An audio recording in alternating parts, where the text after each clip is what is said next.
In the beginning of the story, we're shown a house where there's also an apple farm. But now, outside this house, there's a signboard for sale. A girl named Jessica lives in this house. This house belongs to her grandmother, and her father gave it to her. And now, Jessica, who sells apple jam, lives here. This is her bread and butter.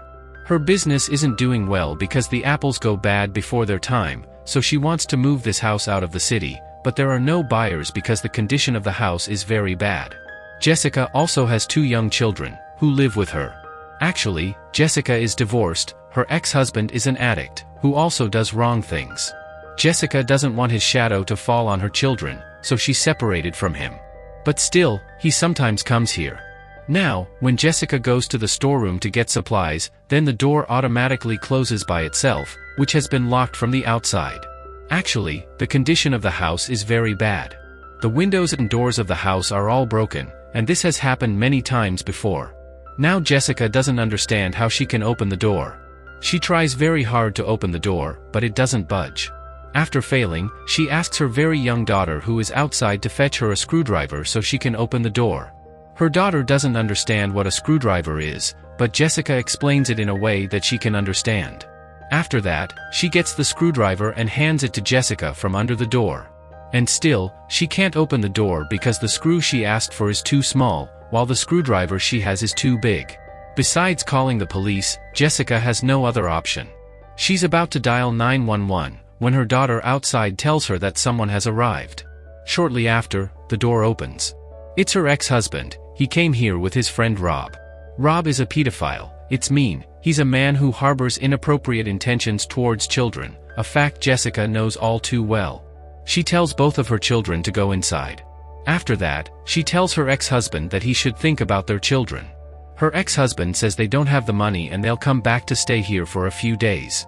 But Jessica firmly declines.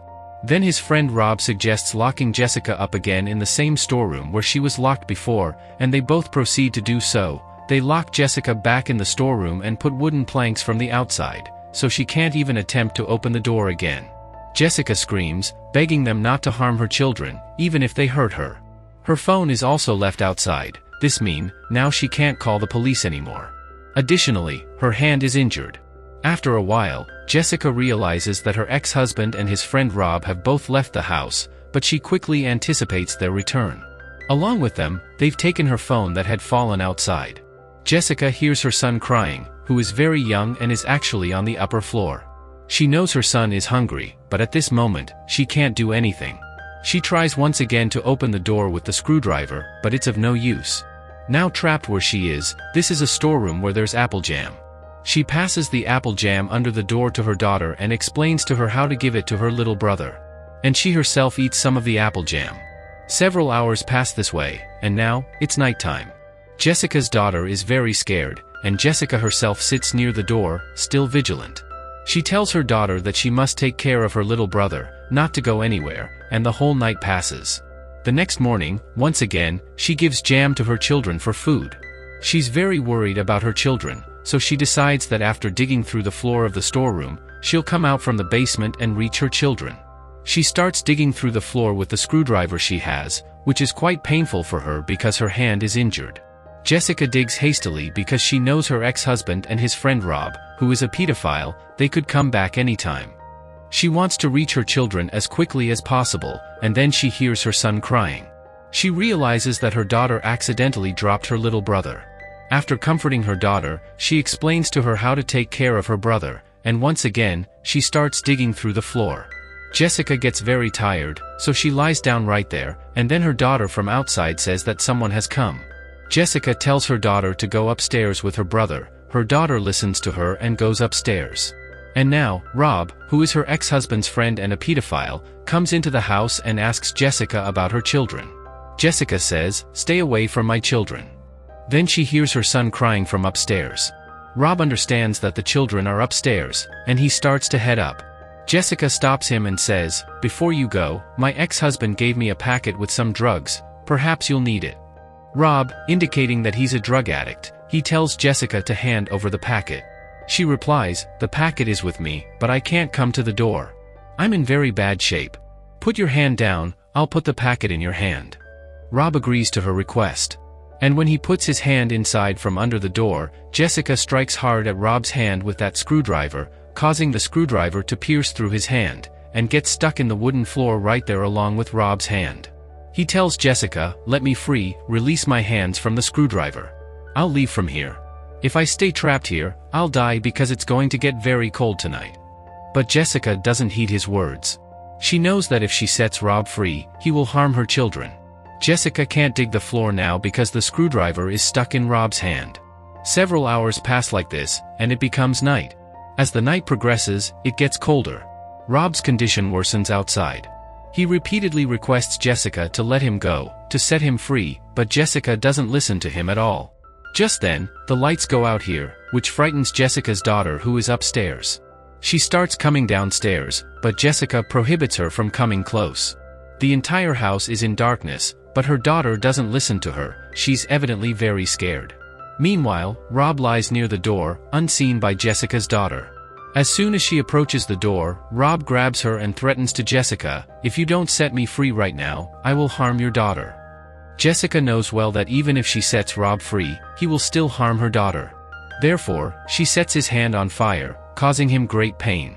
Taking advantage of this situation, Jessica's daughter frees herself from Rob and runs away from there.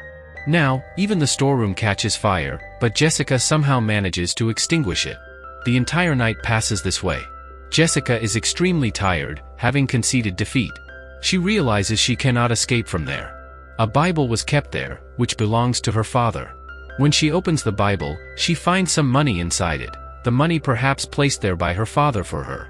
Jessica becomes very angry with God, because she always followed God, and now, she is in a situation where she cannot help her children. And at one point, in a fit of rage, she threw the Bible away, and the Bible hits the cross. The cross falls down, and she lifts it up to find water dripping from roof. Jessica remembers that right above it is the washroom, where the wooden floor has become very weak. If she breaks this wooden roof and goes up, she can reach her children.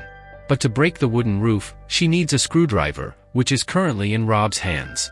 She goes near the door and sees that Rob is unconscious. She calmly takes the screwdriver from his hand and starts breaking the floor above. As she breaks the floor, water starts dripping from above. And it's very cold here. She's feeling extremely cold, but at this moment, she doesn't care about the cold, she just wants to save her two children.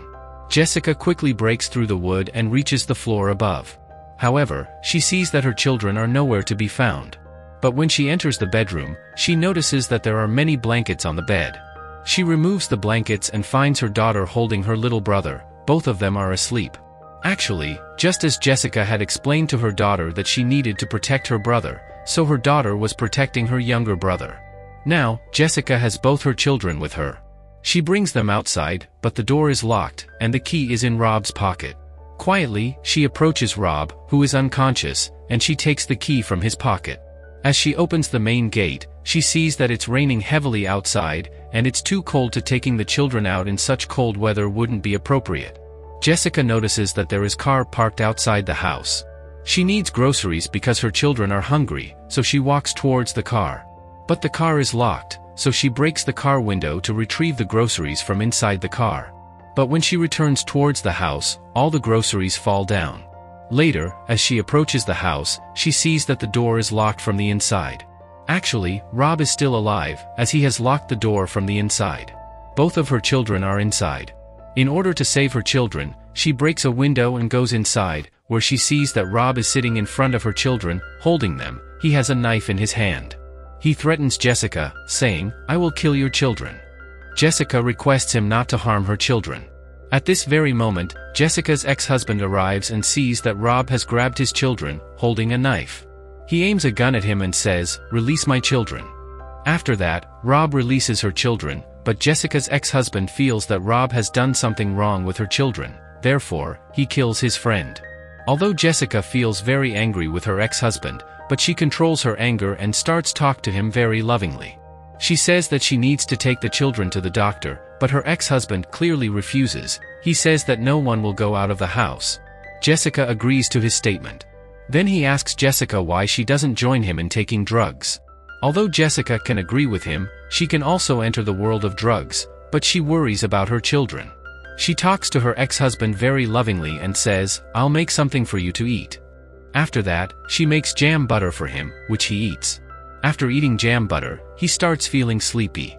He understands that Jessica had mixed something in it, so, in a fit of rage, he runs after Jessica with a gun.